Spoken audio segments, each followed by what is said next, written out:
On the agenda tonight, we're going to be taking a look at Karen Carpenter, and we'll be comparing her pitch lines from 1971 to 1974.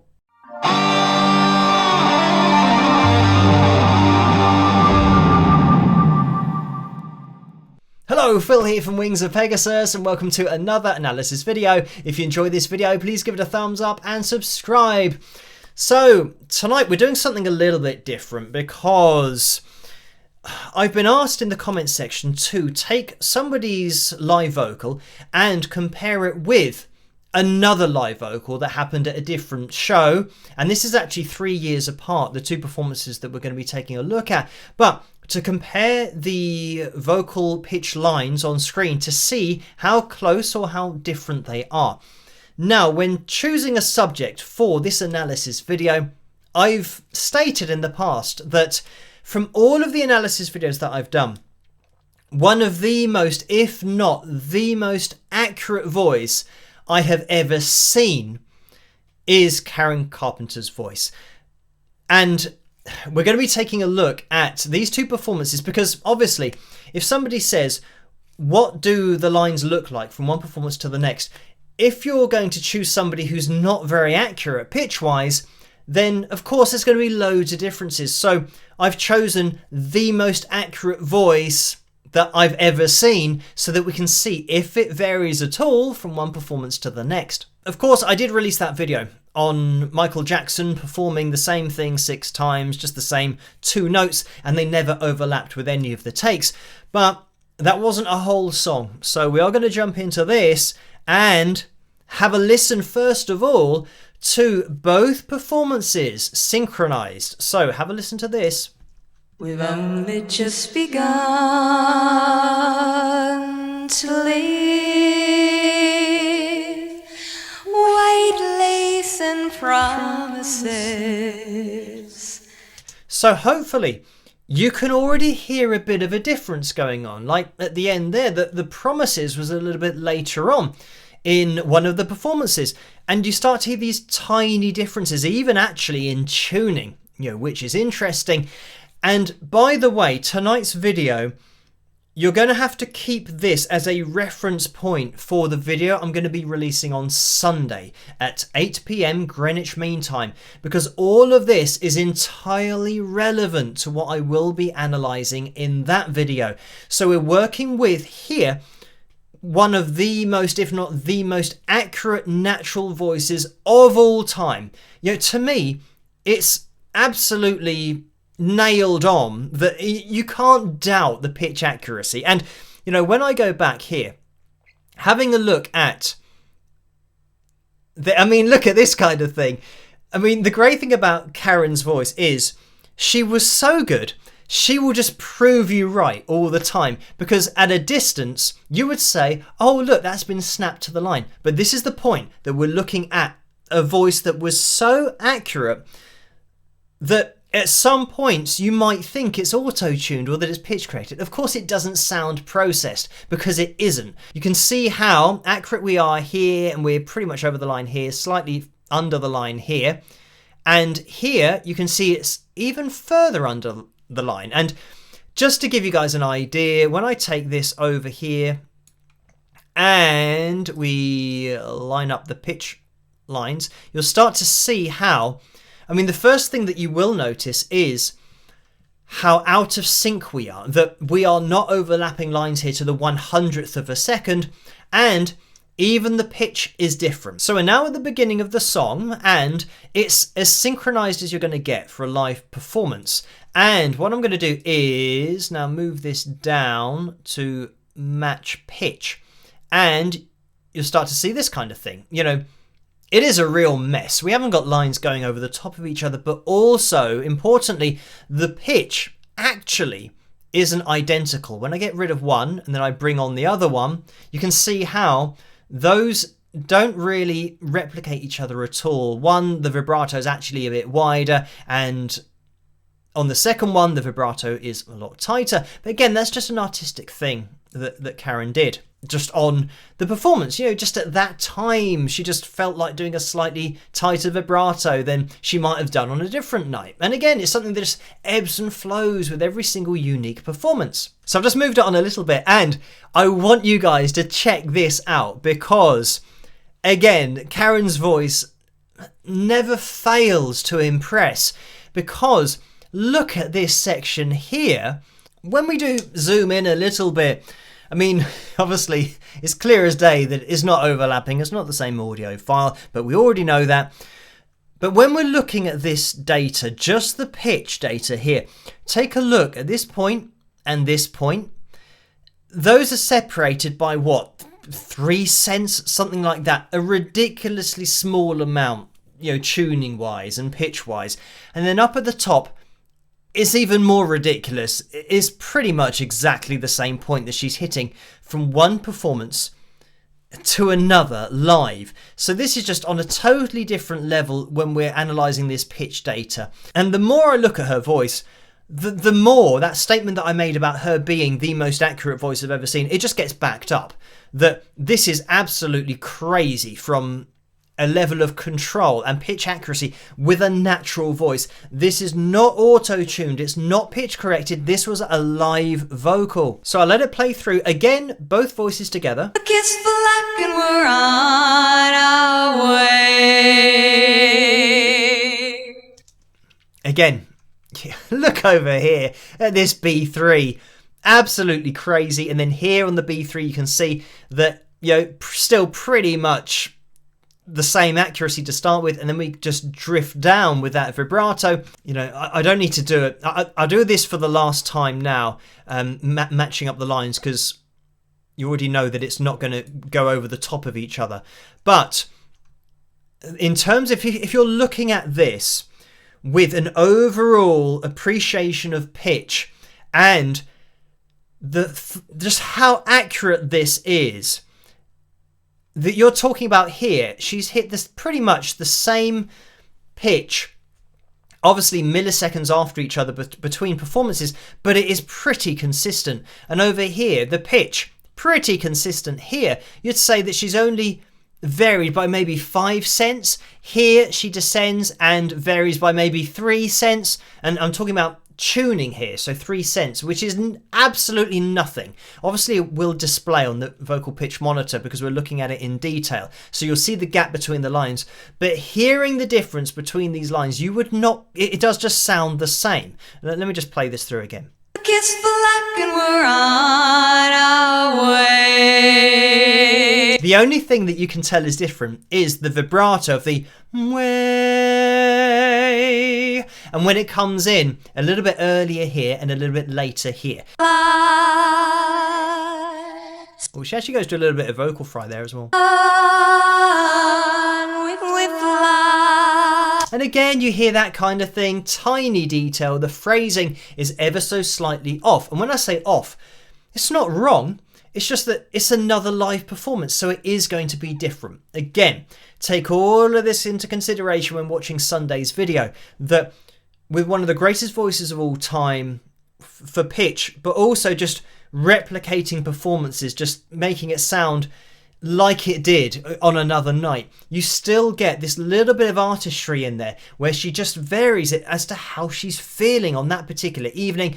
And that's why back in the day, watching a live performance was great, because you knew you were getting a one-off performance, that it wouldn't be replicated on another night. And it's these kinds of things, these tiny little changes that are made just on the fly as to how the artist is feeling at the time.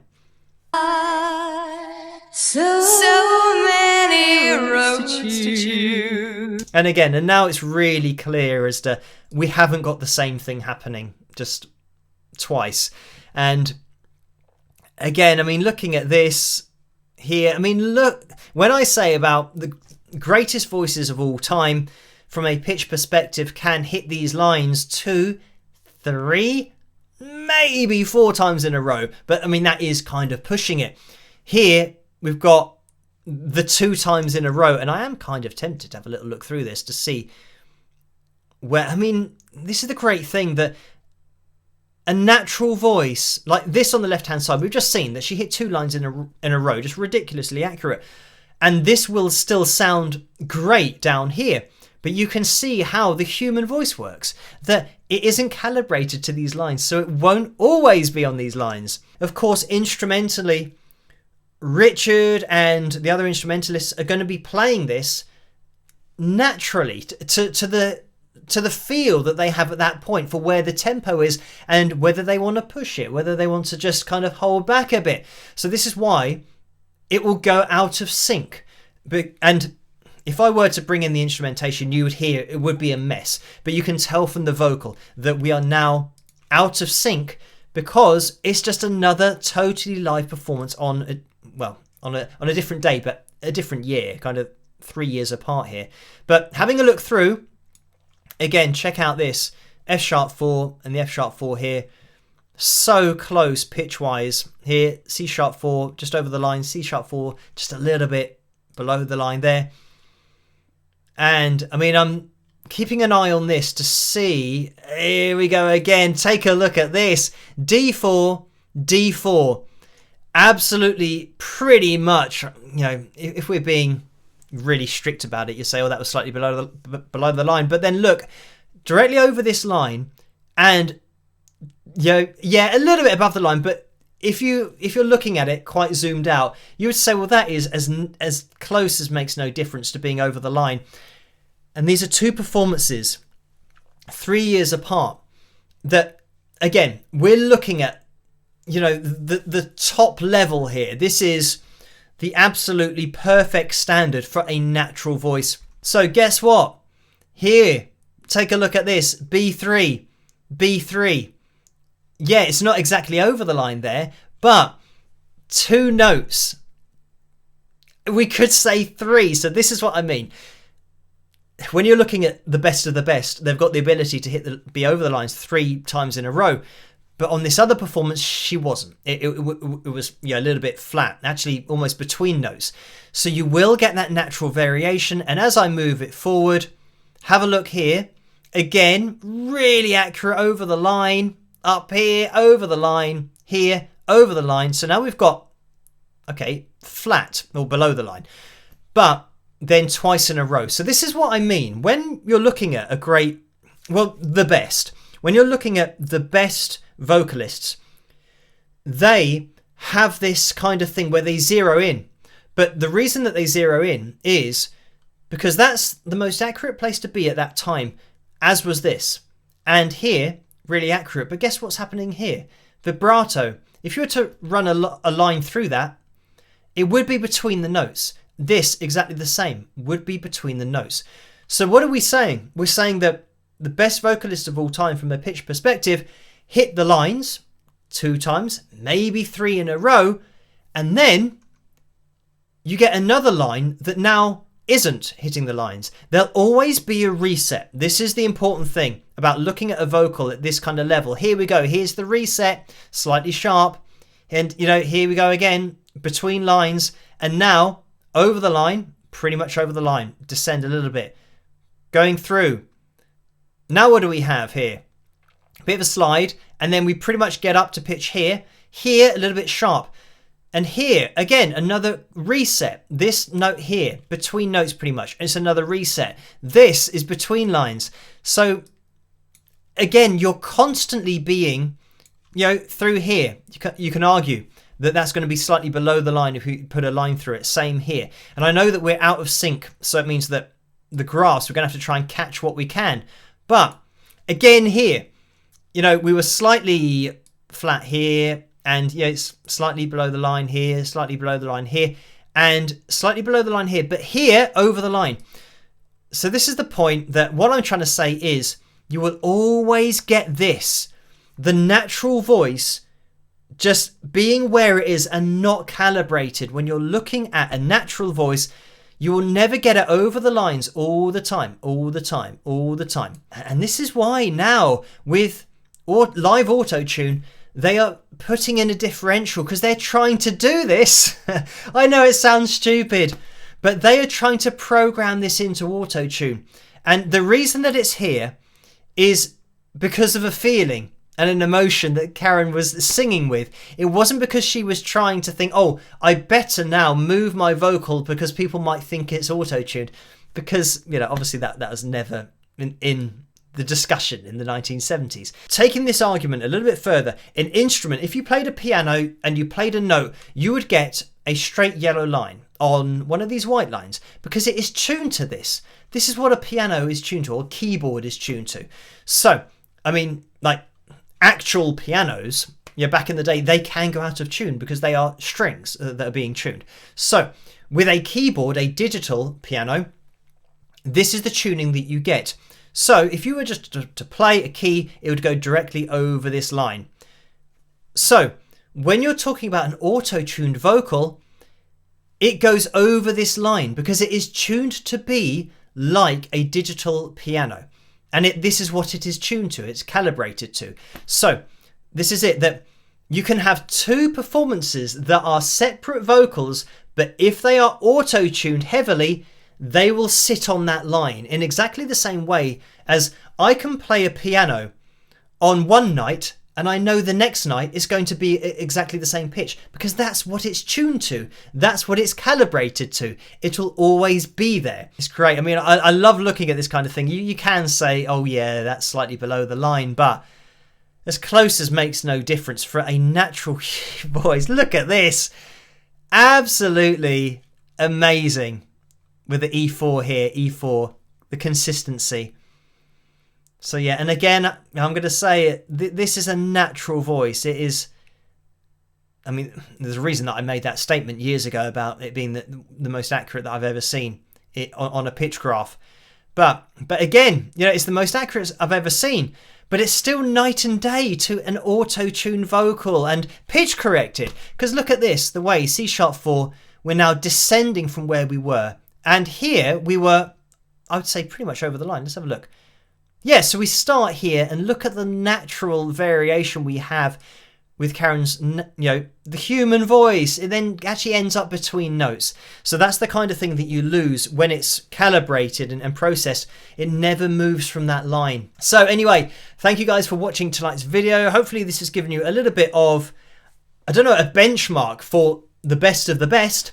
So then when you see other singers, if they're doing better than this, then yeah, it's something to be suspicious about, especially when you're looking at kind of 10, 20, 40, 50 lines all being hit, you know, within the space of a few songs. Yeah, it's something that is happening because it's being calibrated, not because it's just a natural vocalist who is the best of the best at hitting pitches. So anyway, yeah, I hope you guys have enjoyed this video. If you did, please give it a thumbs up and subscribe. As always, let me know what you guys think in the comment section below. And I will catch you guys at the next video. Rock!